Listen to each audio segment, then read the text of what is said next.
Hi, this is Kathy Lanzalaco here with another episode of Inspire Careers Spotlight on Careers, the video podcast series where I interview experts from all across the career management space, bring them to you to help you get best-in-class information and to help you advance in your careers. Today, my special guest is a friend of mine, in full disclosure, and an interview expert, and that is why I've invited her on today. Welcome, Paula Christensen. Thank you for having me, Kathy. You Yeah, saved my life in New Orleans one time, so I know. I'll be forever grateful. Well, I'm so glad that we have this time together today, and I am really privileged to bring you to our audience today. You are the expert in the job interview space, and we're going to talk about some stuff that people do not hear in every forum when there's just a lot of trash talking on LinkedIn about interviews. But let me introduce you first so that we can lay that foundation, because I want to make sure that we give you your due on that. So everyone, this is Paula Christensen, and she is a certified professional resume writer and interview coach. She helps position her clients to get noticed so they land jobs they love. With over a decade of corporate recruiting experience under her belt, Paula offers real-world insights and candidate differentiation tools. Her expertise has been recognized in several publications, including Resumes for Dummies in 2019, Expert Resumes and LinkedIn Profiles for Managers and Executives in 2020, and the Ferguson Guide to Resumes and Job Hunting Skills in 2021. Her contributions to the field have also earned her 2 International Resume Writing Awards, Tories, which are the taste of the resume industry, which is an immense source of pride for her, and I can understand why, because I know how impressive they are. In addition to providing resume and interview prep services, she offers job search workshops and outplacement presentations. And you know what? When we are done with this and we share the links for people to reach out to you, we should also share information. I just saw you on a webinar the other day for interviews to Tewksbury Library. So we'll talk about that later as well. Welcome, Paula. For sure. Thank you. Thank you for having me, Kathy. Happy to be here. Yeah. So listen, as I said earlier, when I introduced her, Paula is a friend of mine. However, we're colleagues, and I invited her in here, not for pleasant chit chat, although there'll be some of that, but really it's to talk about her expertise in this interview space.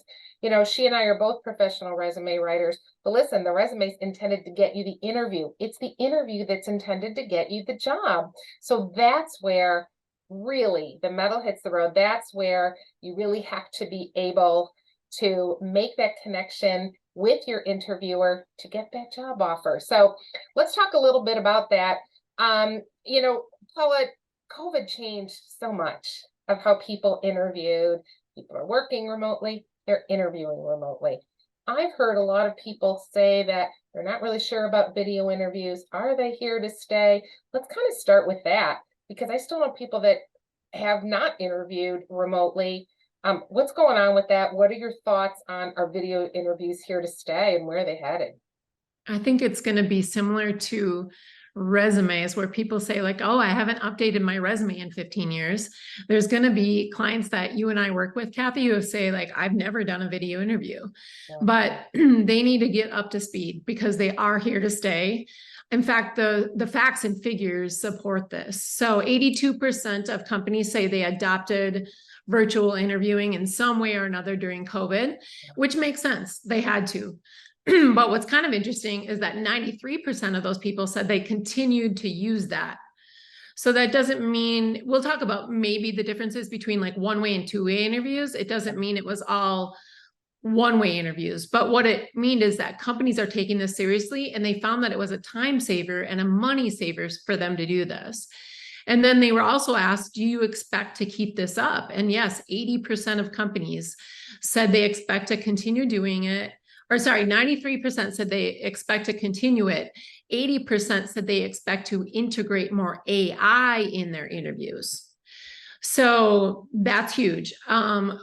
Companies are adopting more AI, just like ChatGPT is changing the way our world is working. AI for interviews is, companies are realizing this makes a lot of sense to do it because they're saving so much money. So don't get me wrong, though, there are companies, I think it was 1/3 of companies who said, we don't want to do these one-way asynchronous interviews because we feel like we're losing that human connection. So there are companies who are kind of standing up for it and saying like, this doesn't make sense to us. This isn't part of our business model. We want to go back to building relationships and we're not doing it this way. But the overwhelming majority of them are doing it that way and inching closer to that. They might be experimenting with some of their roles, their entry-level roles or their tech roles. And now they're seeing that it works and they're continuing it on with other roles. Well, you mentioned though before, it is cost effective to do it that way. And I know, we love to hear, oh, they want to keep that human connection, they want to rebuild that back. But the reality is, it really is about the finances in many cases. And I would offer too, I would think, you tell me what you think, but if there's continued remote work, that allows you to work anywhere, right? Right. And so video interviews would be a good source of being able to tap into talent all over the country, all over the world, right? Right. To be able to interview more people and to be able to do that. But I want to touch on something and lay the foundation because I'm not sure everybody knows what you're talking about when you talk about one-way interviews, two-way interviews, asynchronous, synchronous. Let's start there because this is a conversation that I don't see a lot of on LinkedIn. And I think it's really important for people to understand. And then let's talk how to prepare for that. So tell us a little bit about that, Paula. Absolutely. So one-way interviews they're also called asynchronous. And what this means is that you are talking into a blank screen. So usually it's a pre-recorded question. It can be from a real recruiter at that company who records a question. Every candidate gets that same recruiter. You could have 3 different recruiters from that company. We might have 10 questions. 3 different recruiters deliver the question by video. Or you could have text questions only, where you get 5 different text questions and you have to record a video. All these are customizable, so companies can decide how much time they want to give candidates. They can decide if the candidate can take it over again. They can decide about who's looking at those videos. So a lot of companies have real recruiters view the videos. Other companies have AI review the videos. So the majority of them, I'd say 75% was the last figure that I saw, are reviewed by recruiters still. So that's good news. Mm-hmm. But 25% of them are analyzed and scored by AI. So that's one-way video interviews. Two-way is more kind of like what you and I are doing, Kathy. We're more like a Zoom session. Right. So like a Zoom meeting that somebody might have had with somebody. It is, you ask the question in real time, I answer in real time. I don't get cut off if my answer goes longer than 3 minutes. You could go off script if you want. And you can ask follow-up questions if you want. So it's more of a give and take. It's a little bit more of an exchange. It's easier to engage with a real person than a blank screen when you're answering those questions. Yeah. Well, let's talk about this again. Let's just make sure we're level setting because when you talk about AI, I think people are starting to understand AI with ChatGPT and Bard from Google. I think people are getting more of a sense, but I think people think AI, well, I can throw something in there. My kids can throw something in AI and we can get homework. But what does that mean for interviews? So just describe that a little bit for anybody watching this that isn't really clear when you say, well, AI, feedback on it or AI is looking at it. What does that mean for people? Yeah, so AI, I'd like to step back just a little bit as well. AI is all along the recruitment process. So it's not just an interview. So that's the chat bot that you might be talking to when you go on to Indeed and they see that you're interested in their job and they might ask you a few questions, or you might have some benefits questions that a chat bot could be responding to. It's the way they schedule interviews sometimes that's automated. You expressed interest, your resume made it through. They might have an automated AI, artificial intelligence way of scheduling interviews. Then it goes to interviews. It could go to onboarding. The way once you accept the job, AI takes it from there, decides, okay, have they submitted their social security card? Have they done this? That whole process might be automated. So, but how it works for interviews, it's extremely complicated. So basically, for example, well, first of all, companies don't give this up very frequently. It's a close held secret. But Washington Post did a great article. It was a series of articles about AI and interviewing. And Hilton volunteered for this this article, and what they explained their process a little bit. And what happened was they took their front desk people, that position, and they evaluated them. They had them answer job questions all along the spectrum. So high performers, middle performers, low performers, everybody had to answer it. Then they took those responses to those interview questions and score them against their actual job reviews, their performance reviews. And that helped develop, okay, people who are high performers tend to answer the questions like this. People who are low performers tend to answer the questions like this. So they developed these algorithms for new people who are applying for jobs and compared them against those standards. So it's very similar to applicant tracking systems. Those people are still in the system, they don't get kicked out, but companies who have artificial intelligence analyze them, they score them and put them into categories.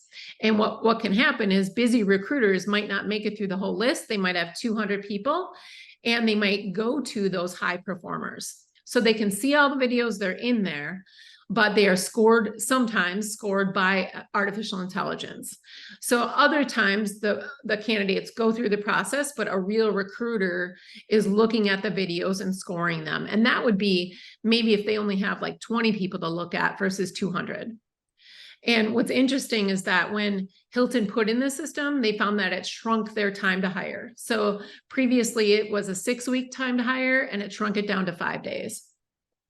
Yeah, well, we talked about that. I mean, it goes back to cost, Mhm. right? I mean, they have to have human beings to be able to do this every process, and this cuts down. But I think it's that hybrid approach where you have real recruiters that are recording it, some people assessing different parts along the way.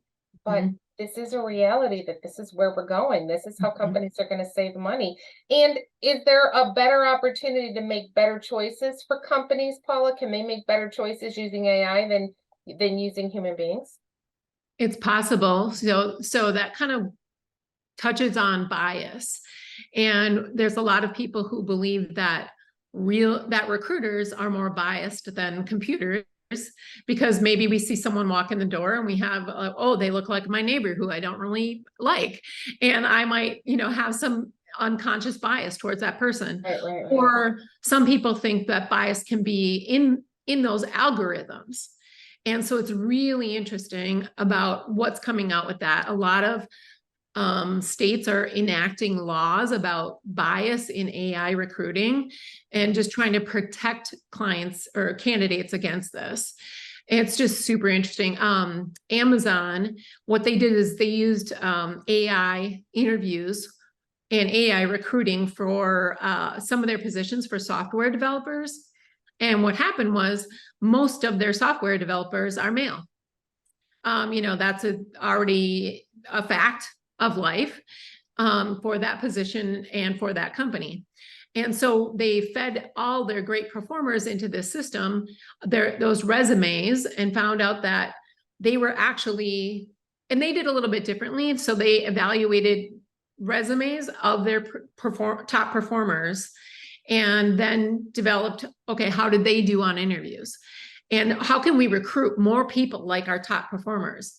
But so without even trying to, they discriminated against women because they were pulling out terms that were most likely to be on a man's resume. And they were discriminating against terms that were on a woman's resume, like part of a woman's association in college.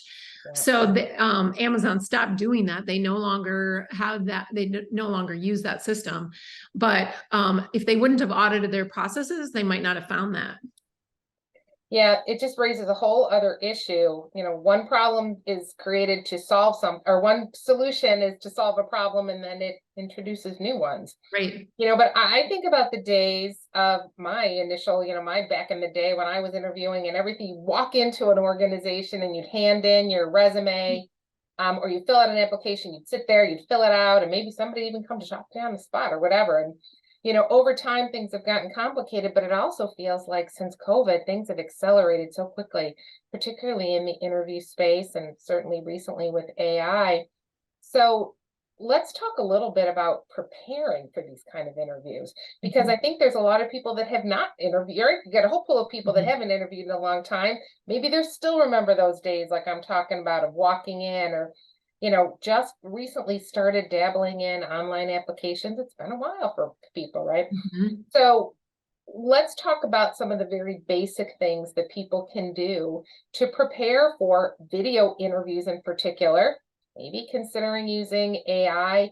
I'd like to also touch on some of the prep tools that you can be using for that as well. But talk to us a little bit about how people can prepare for these kind of interviews, particularly if they haven't done it before.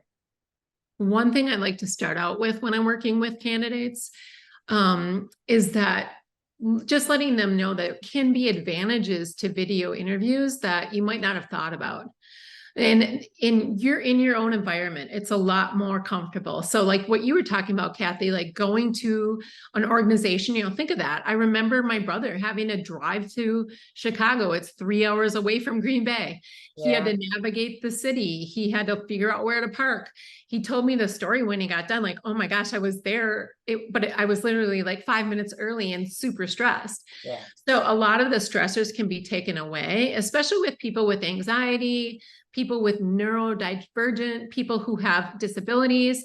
Being in your own environment and doing a AI or a Zoom two-way video interview can actually be to your advantage. So knowing that can be relaxing to people. But first off, back to your thoughts about, okay, how can they prepare?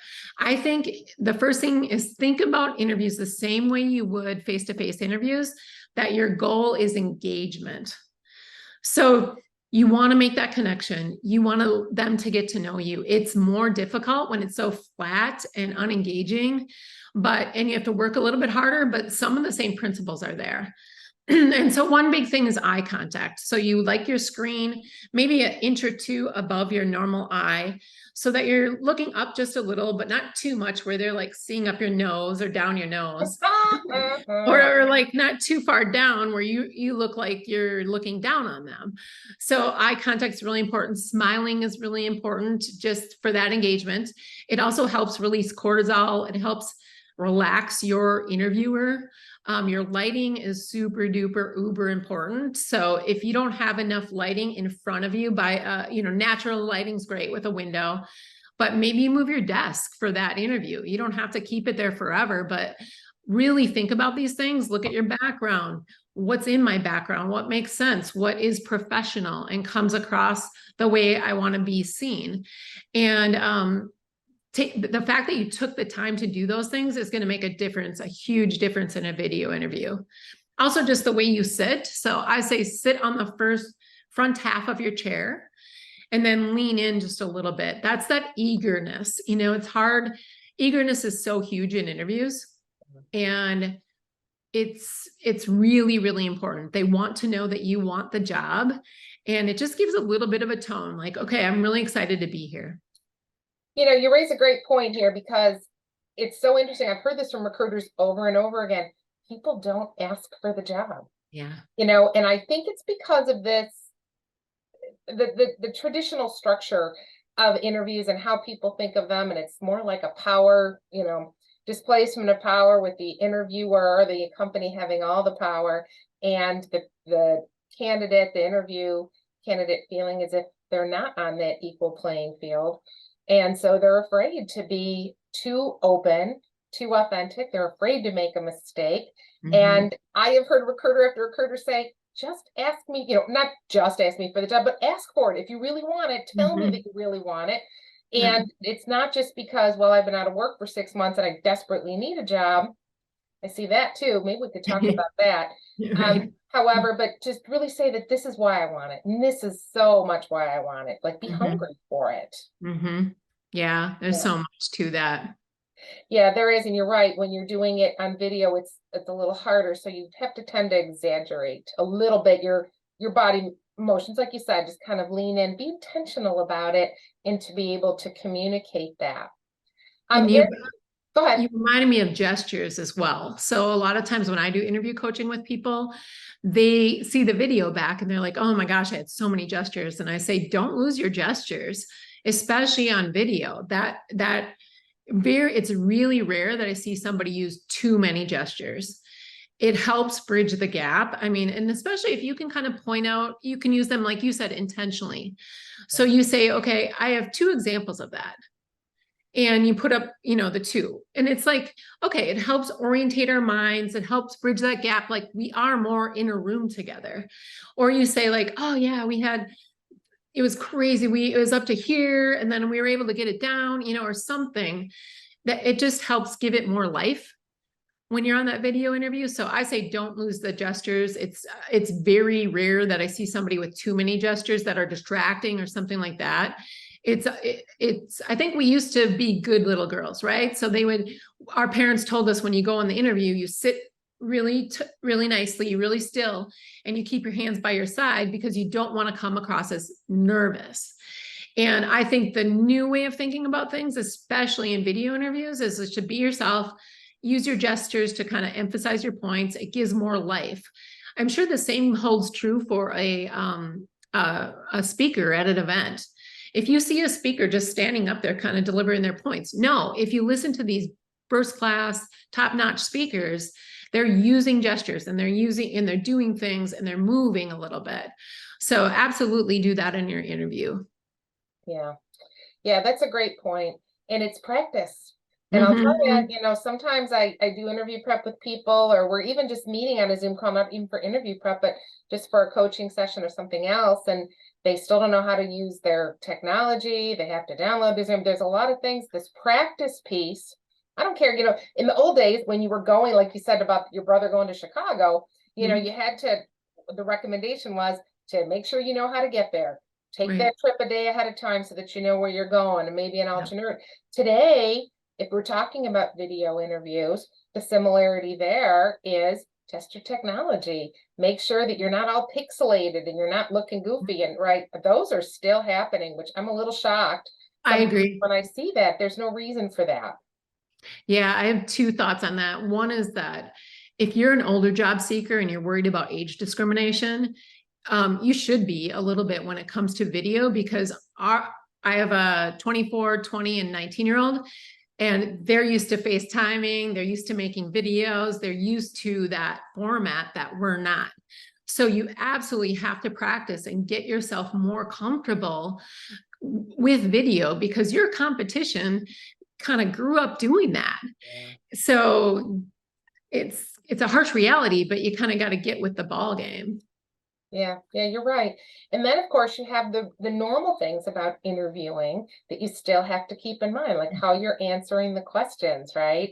Talking about your preparation, about researching the company and all the best practices of regular interviews, let alone on top of it, having to think about video, protocols, and having to think about AI and all these other things. But the reality is the world is a bit more complicated in this regard now, and preparation is really the key to success. Right. I don't know what you're seeing, Kathy, but I find that people are pretty used to like doing Zoom calls, Zoom meetings. They might have their camera off. They might be cleaning out their desk. They're checking their emails. Interviews are different. Yes. And so like that active listening and that engagement is super important. And also I find with attire, I am really surprised at what people wear for video interviews, and the same rules apply. It's an interview. You want to dress one level above what you think they're dressing like at that company. You want them to see that you're taking it really seriously and that you're a professional who knows how to handle yourself, possibly in front of clients or customers. So I'm just amazed at what I'm seeing out there with people in general on video. The world has gotten more casual since COVID. I think that's the case. It seems like the work week has shrunk a little bit, right? Like, Mondays and Fridays kind of iffy now. Who's going to be in the office when you get feedback from? But I think the video stuff too. And so folks watching this, that means wear your pants. So you can't just dress from the waist up. If you have to get up, if they want you to bring something else, and you have to pick up something from the printer, or you have to go over to a file cabinet potentially or whatever, you want to make sure that if you stand up, you're ready for prime time. Nobody, that's a TMI thing, right? But I know that still happens too, right? So we just have to kind of keep that in mind as well. Let me ask you this. in terms of overall interviewing, right? Because some are still in person, and I love the approach when I see companies doing a little bit of both, if that's possible. So what would you say in terms of interviews in general is the greatest opportunity, rather than saying the biggest mistake people make? What might be the biggest opportunity that you see for people to really up their game? What's something that people just seem to still not get their heads around? I think it is determining what makes you special. So really doing that digging to figure out, okay, what are my differentiators? How am I adding value here? So of course you want to align with the role and check their boxes and show them that you have the experience with the software that you're using. But what are you doing to show them how you stand out? And it's kind of similar to resume writing in a way where it's like, okay, how did you make money? How did you make processes more efficient? How did you do things better than your competition? How did you stand out from peers who held that same position? Be prepared to kind of like sprinkle in that stuff so that they can, one, get to know you, and two, really get to see how you might be different. If they're interviewing, dozens of candidates for this role, it's really important to show how you're different and what makes you special. Yeah. And I think I don't know about you, Kathy, but when I work with people, that might mean taking a Clifton Strengths Finder assessment before we even begin work. It might be really doing that deep digging into their personal brand to figure out, okay, what am I really good at and what does make me special in this role? And if you do that work ahead of time, that really helps when you get to the interview stage, because you're so much better at articulating the value that you're going to bring them and the problems that you're going to help them solve. Yeah, that's such a great opportunity for people. And you're right. And I think that is a huge opportunity, but I won't say it's a weakness, but I think it's an area that people don't think about too much. And I think it's because, interested in your opinion, but I think it's because people they think it's bragging.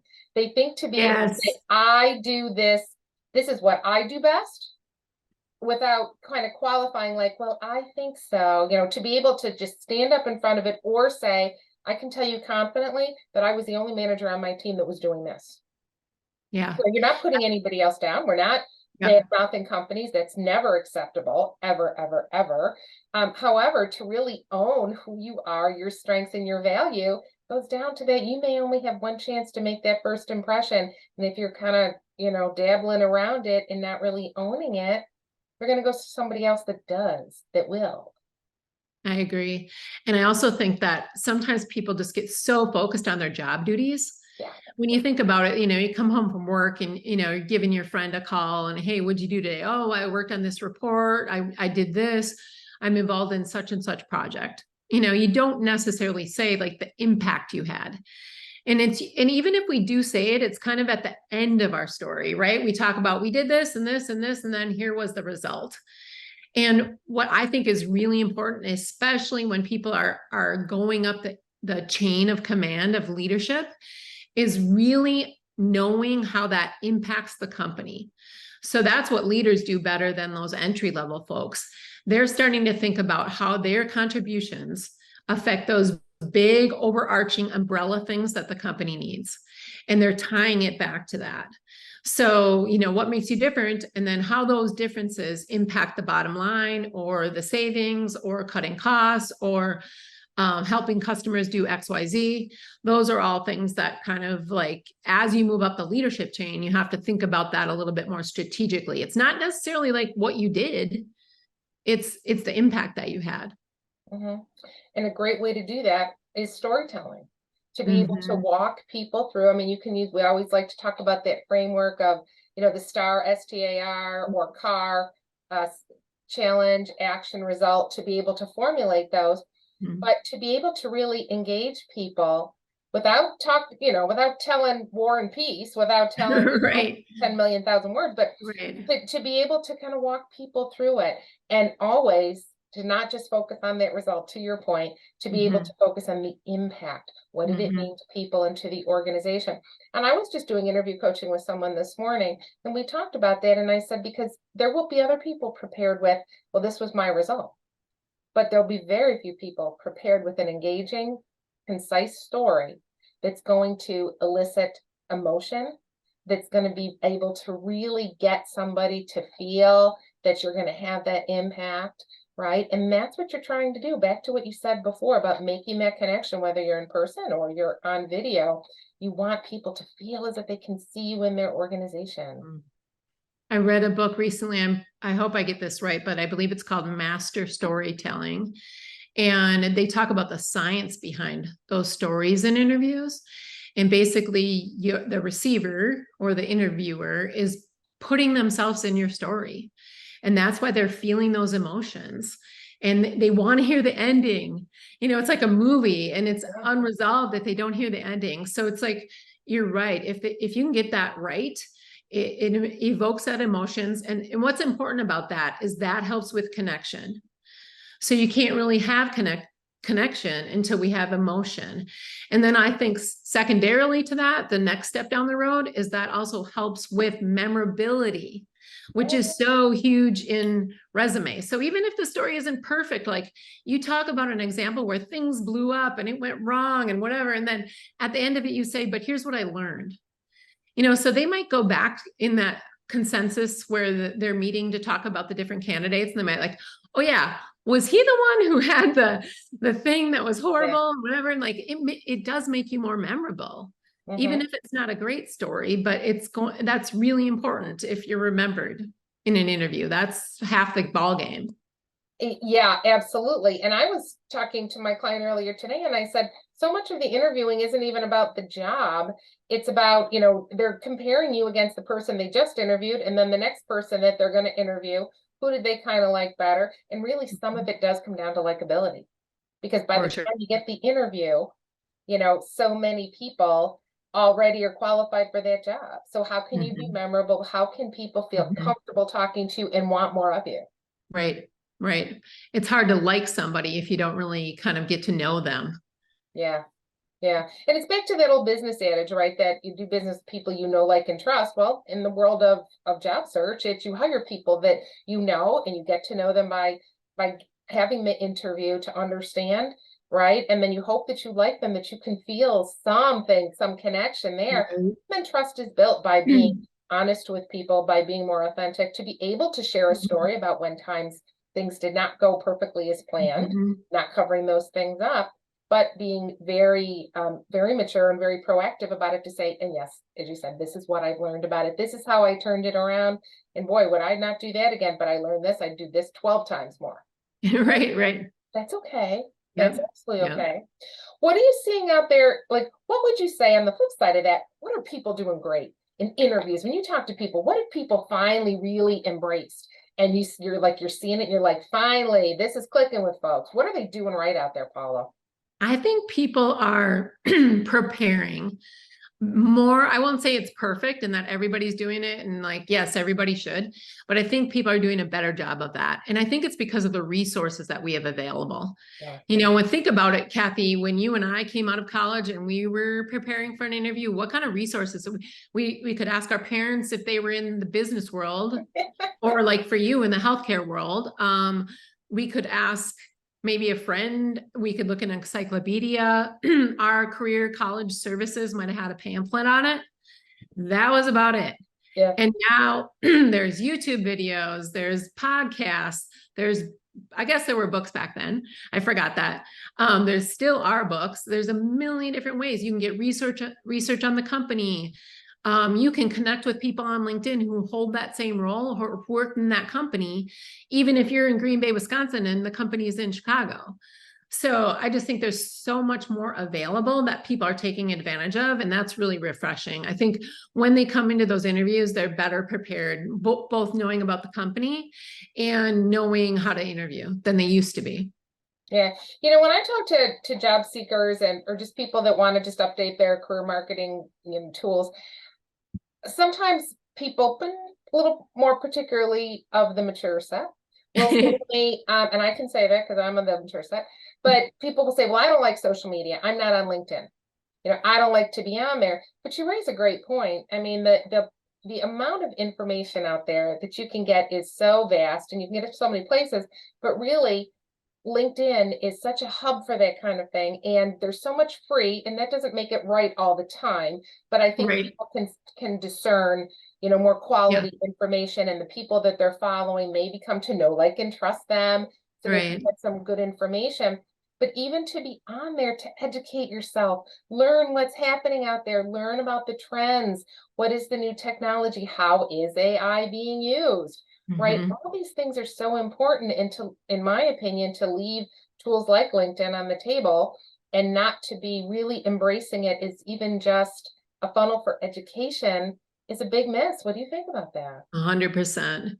And that doesn't even talk about what you're putting out there on LinkedIn. I mean, Oh yeah, that broadens who you are as an individual, your profile. And if you're not doing that, that's a missed opportunity because you can control it. LinkedIn's got a huge SEO, so search engine optimization. So if someone Googles your name, your LinkedIn is probably going to come up first, even if it's not that full.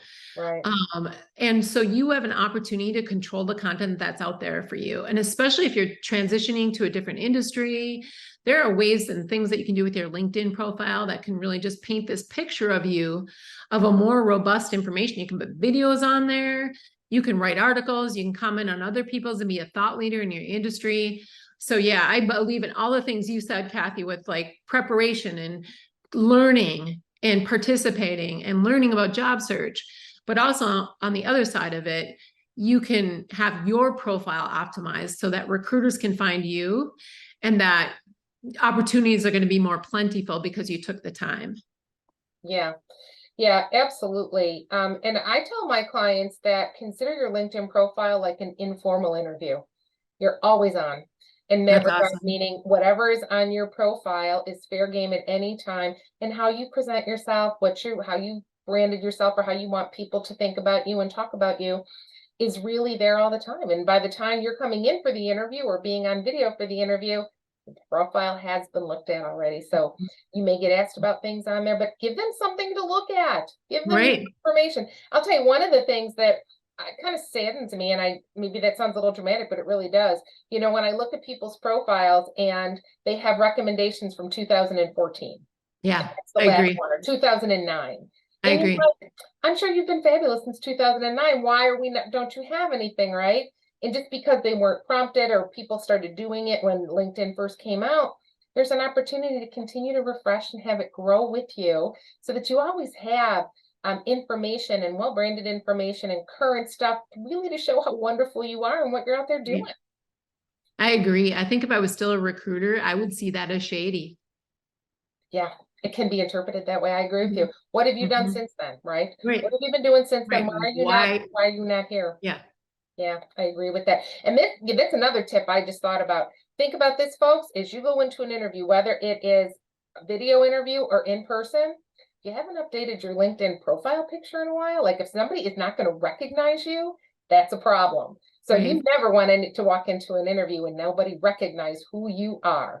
So that's another area that I kind of see too. That maybe it's another conversation for another time. 100%. Right. I think we've all been there, the Yeah, meetings. Yeah. absolutely. Absolutely. So we want to do it. Let's talk a little bit about some of the available AI tools that are out Mhm. there, just for people if they want to try to dabble in it alone. I know a lot of people, and I appreciate that, like the human touch, the human feedback. So they come to coaches like you, to myself, many other people for that feedback. But there are AI tools out there to practice, to really get your timing down and your answers. Can you talk a little bit about that? Sure. Well, ChatGPT or those Bard and other software like that, it can be a great tool. So I think there's a TikTok right now that's really viral where what she did is she put in the job posting and then she said to ChatGPT, can you develop some interview questions for this job? It works great for that. I would even take it a step further sometimes and say, can you develop some behavioral interview questions? Just because I believe they're harder. And then if you prepare for a behavioral interview question, it's going to make you it makes the situational or just kind of broad interview questions easier. So yeah, ChatGPT is a great one. Google has a tool that's a lot of people don't know about, but it's called Google's interview warm up. And they only have it for their certificate program. So it's only really like, I think it's 5 different jobs within their certificate program that they developed this program for. So it's heavily on the tech based, but basically what it does is it's free. It asks you questions. It evaluates your responses verbally. There is no video. And then it counts your ums and ahs. It talks about the keywords that you've used. But I found that the questions that they asked were pretty interesting and they were difficult. And I would definitely play around with that a little bit. I think there's one general thing that you can type in, but then you can get more specific. So those are some great ones. I know there's some that are coming out where, oh, also I wanted to mention LinkedIn has a great tool. I don't know if this would be considered AI or not, but I think it's for the paid members, and you can go into LinkedIn and you record videos of yourself answering questions, and then you can put it out to your connections to ask them for feedback on those responses. So all great things that we didn't used to have. They're less intimidating. Just also at your availability is just record a one-way Zoom call, and you can record a one-way Zoom and evaluate your responses. That's a great non-intimidating way to get started. And there's another one called Big Interview. And Big Interview is used very heavily on college campuses. So even if you haven't graduated college recently, you can see if your alumni network can also use that platform, or you can pay to use that platform. But that's a great one where they use pre-recorded video messages. You record it and practice, and real people are reviewing it. Yeah, that's excellent. Lots and lots of tools out there. There really is no reason to be unprepared. And Right. those tools in particular, I think, are good. Like if you've gotten called on a Tuesday for an interview on a Wednesday or Thursday, and you're kind of short on time now, and you're trying to just, really hone on some of the things that might be a little softer spots for you, to really just cut that down and present your best self. Yeah. And I do think having a mock interview with a real person, doesn't have to be a coach like us, but it could be a colleague who you trust, and getting feedback, that can be crucial as well. So you can practice all day long on those other things. I think all practice is good, but I do think a real mock interview is helpful for so many people, because there could be something that you're not even realizing that you're doing. It's also just really great practice. If your brain, there's studies on this, but if your brain goes down a path and gets in a challenging, stressful situation, more likely you're going to be better able to handle that situation the next time. Yeah. So the more realistic position you can put yourself in through a mock interview, the better you're going to do in a regular interview, because your brain has already gone down that path and figured out, oh yeah, this is a challenge question. I have some examples of challenges, and I can choose 1, 2, or 3, and I'm going to pick number 3. And so that's all going on, and your brain is going to help you through that if you've done the practice with a real person, and who you felt kind of stressed in that real situation, in that mock interview. And that brings up the point, though, just like so many other things, about how we prepare mentally and emotionally for anything that's going to be challenging, how the words we use, how we talk to ourselves are critically important, and how we can build up our self-confidence even before we get in the interview space, whatever that might look like. Because our chances of success, yes, preparation, which is critically important, but we can see ourselves kind of visualizing that success, and we're feeling into it, and we know we're prepared. Really, I mean, you think about just that energy that comes from you, that helps people, back to that likability factor. Right. You do better, you perform better, people feel you better.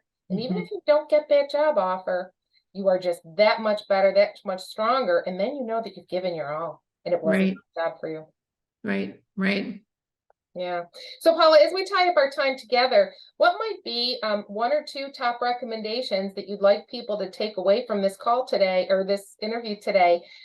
Things that you'd like to see people do more of, less of, so to really nail that interview and get that job offer?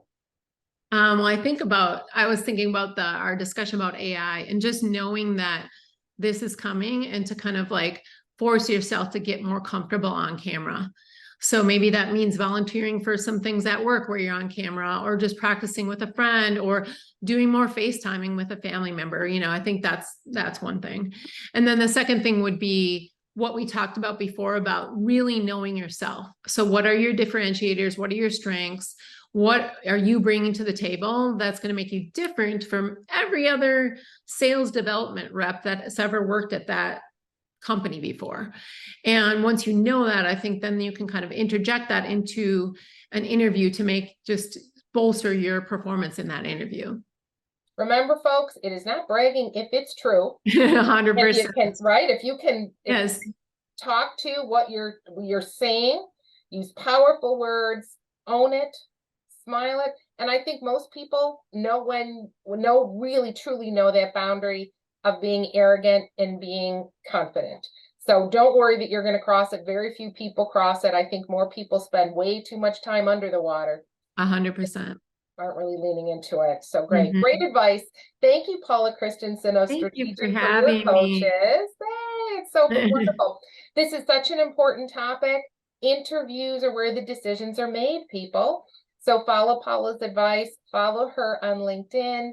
If you're not sure what you're supposed to be doing about interviews, reach out and contact her. Use the great tools that we've talked about here, but get yourself prepared. So thank you so much, Paula, for joining us today on Inspired Career Spotlight on Careers. Thank you so much for having me, Kathy. And until we all meet again, live inspired.